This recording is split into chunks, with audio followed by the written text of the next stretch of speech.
अज़ीज़ बच्चों, अस्सलामु अलैकुम वरहमतुल्लाहि वबरकातुहू। ये सबक स्टैंडर्ड 9th के बच्चों के लिए है। जब सबक जो है ये चैप्टर 4 से इसका पहला हिस्सा हम लेकर के हाजिर हुए हैं। ये सबक इंशाइया है ख्वाजा हसन निज़ामी की लिखी हुई। आज हम ओस के बारे में पढ़ेंगे, जिसको शबनम कहते हैं।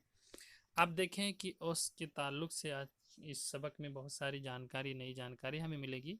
उसको गौर से सुननी है और समझनी है। बरसात के मौसम में कोई ठंडी हवा के झोंके का खास गार है। किसी को वादी ऊदी काली काली घटाएं पसंद है। किसी का दिल बादलों की कड़क और बिजली की चमक से मस्त हो जाता है। मुझको तो बरसात का ये अदा भाती है कि मीना बरस कर खुल जाता है और साफ आसमान रात गुजर जाती है तो सुबह के वक्त दरख्तों पर फूलों और जंगल की घास की अजीब शान होती है। उसके कतरे फूलों की पत्तियों पर ऐसे चुपचाप नज़र आते हैं जैसे रात को आसमान के तारे थे। क्या खबर कि रात के वक्त तारे टूट पड़े हों और ये उन्हीं की गुल अफशा हो। कहते हैं कि ओस में सोना, ओस में फिरना जिस्म इंसानी के लिए मुज़िर है, यानी नुकसान है। खबर नहीं ये क्यों कहते हैं? खुदा की सारी मखलूक तो ओस बारी से तरोताज़ा और निहाल हो जाती है, तो इंसान भी एक मखलूक है, उसको इससे क्यों नुकसान पहुंच सकता है?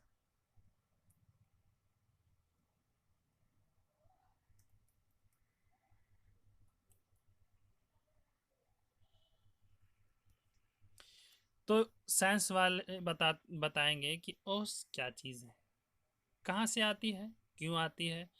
फ़कीर तो इतना जानता है कि ओस कुदरत रब्बानी का अजीब व गरीब जलवा है। जिसकी आँख सवेरे से बेदार होने की दुआ की आदी है, वो सुबह के वक्त सूरज निकलने से पहले ओस की ज़ात इलाही की हज़ार जलवों का मुशाहिदा करते हैं। एक शख्स को देखा कि बाग में जूही जूही के फूलों के पास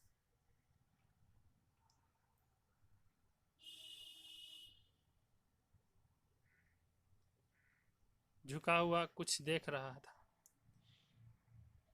और ऐसा मुस्तगरक था कि दुनिया व माफिया की खबर नहीं थी। दरख्त पर जूही के फूल पर ओस का अंदाज़े क़यामत का होता है। छोटा फूल, नाजुक पत्तियां और ओस पर उसकी नन्ही नन्ही बूंदें, हिस्सों हरकत करने वाले दिल के लिए महशर से कम नहीं।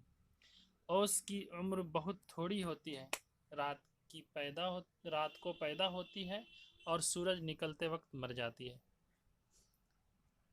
ओस की सैराबी बारान बारान रहमत की तरह हर खास व आम, छोटे बड़े, ऊंचे नीचे के लिए यकसा मुफीद है। मगर मीना सूरज का मुकाबला करता है, बादलों के लश्कर लाता है तो आफताब को पोशीदा होना पड़ता है। मगर ओस बेचारी बड़ी डरपोक सुलह कुल है। आसमान पर जब सूरज का अमल दखल नहीं रहता और बादल भी अपने घर से चले जाते हैं, उस वक्त ये नमूदार होती हैं और सूरज के निकलने के साथ ही जान दे देती है। इंसान अगर ये शिकायत करे तो हक बजानिब है कि ओस तमाम दरो दीवार को, शजरो हजर को तर कर देती है, मगर किसी प्यासी ज़ुबां को तशनगी दूर नहीं कर सकती। उर्दू ज़बान में एक मसल है कि ओस जब पड़ती है तो हाथी भीग जाता है। गोया हाथी ओस में नहा लेता है, मगर चिड़िया की प्यास नहीं बुझती।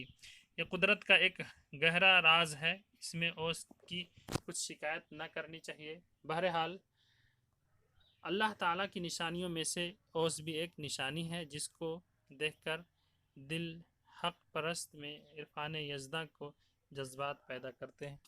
तो बच्चों, इस सबक में हमने ओस के ताल्लुक़ से बहुत सारी नई जानकारी हासिल की कि ओस किस तरह की मखलूक है, उससे क्या फ़ायदा है और उससे क्या नुकसान है, और उसकी वजह से कैसा मौसम मालूम होता है, किस तरह के فضا اس اوس کی وجہ سے ہو جاتی ہے، اور اس میں کچھ الفاظ اور معنی ہیں، اس کو دیکھیں۔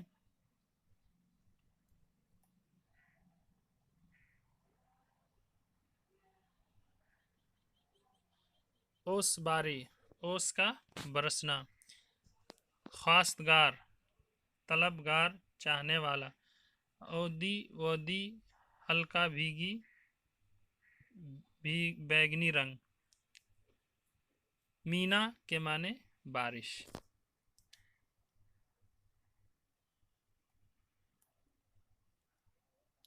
گل افشانیاں، پھول بکھرنا، مضر، نقصان دہ، مخلوق، پیدا کی ہوئی چیز اور انسان وغیرہ۔ نہال ہونا، خوش ہونا، قدرت ربانی، خدا کی قدرت، بیدار ہونا، جاگنا۔ مستغرق، ڈوبنا، دنیا وما فیہا، دنیا اور دنیا میں جو کچھ ہے۔ محشر، قیامت، سیرابی، شادابی۔ باران رحمت، رحمت کی بارش، یکساں، ایک جیسا، پوشیدہ، چھپا ہوا، صلح کل، سب مل جل کر رہنا، سب سے بنا کر رکھنا۔ نمودار ہونا، ظاہر ہونا۔ حجر کے معنی پتھر، شجر کے معنی درخت، نمودار کے معنی ظاہر ہونا۔ حق بجانب، سچائی کے ساتھ حق کی طرف، حجر پتھر کو کہتے ہیں۔ عرفان یزدہ، خدا کی پہچان۔ انہی الفاظ معنی کے ساتھ یہ سبق نمبر 4 کا پہلا حصہ مکمل ہوا۔ پھر ملیں گے اگلے حصے میں سوال و جواب کے ساتھ۔ السلام علیکم ورحمۃ اللہ۔